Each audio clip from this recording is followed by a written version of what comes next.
All right, in 10.6, we're going to look at right triangle trigonometry, another geometry review topic. So the first one we're going to talk about is SOHCAHTOA.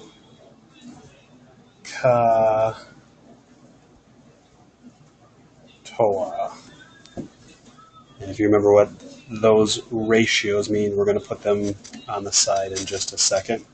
So right triangle trigonometry, we always have to have a right angle in our triangle. So we've got triangle ABC here, and we've got legs of 5 and 12. So if you use our Pythagorean theorem, we should be able to get the last side as 5, 12, and it'll be 13.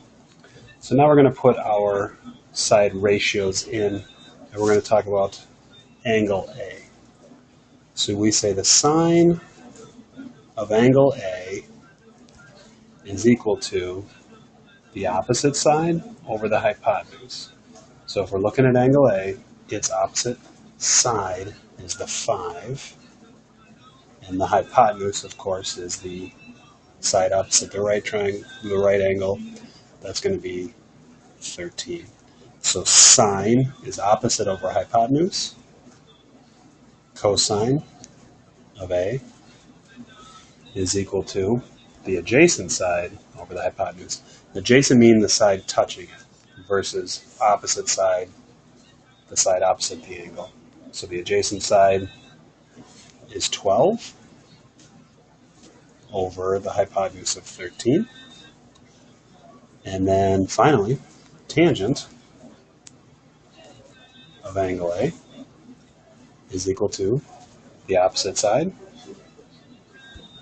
over the adjacent side. So the opposite side is 5, the adjacent side is 12.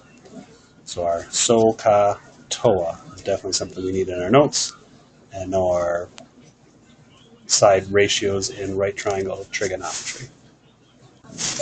All right, so an example of right triangle trig, we've got this triangle where we only know one side, but we do know one angle and our right angle, meaning anytime we know two angles in a triangle, we know all three because we can subtract from 180. So we do know that this angle is going to be 50 degrees if we subtract from 180. And again, we're going to talk about angle A for this triangle when we're trying to solve here. And let's solve for side A first. So if I'm looking at angle 40, angle A, and I want the opposite side and I've got the adjacent side, I've got to decide which ratio to use. So the ratio that deals with the opposite side and the adjacent side is tangent.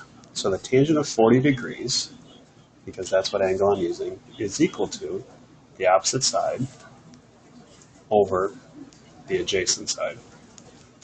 So now we're going to solve and get A by itself and actually find a value for it. So we're going to multiply the 150 over. So we're going to have 150 times the tangent of 40 degrees equals A. What mode should my calculator be in? So if we plug that into our calculator, we get side A equals 125 centimeters, 125.8 centimeters. This makes sense because our side of 50, or our angle of 50 degrees is opposite 150, and our angle of 40 is opposite 125, so it's smaller, so that makes sense. And then staying with the same ratios, if we want to find side C, and we're going to use angle A again, side C would be the hypotenuse, and we do know the adjacent. So the ratio that deals with adjacent and hypotenuse would be the cosine of 40 degrees is equal to the adjacent side over the hypotenuse of C. I wanted to make sure we did an example like this because in this one we do have that extra step of we'll multiply the C over, so it's going to be C times the cosine of 40 degrees equals 150. And then we actually have to divide by the cosine of 50 this time. So C equals 150 centimeters divided by the cosine of 40 degrees. Plug that into our calculator. So we get C equals 195.8 centimeters.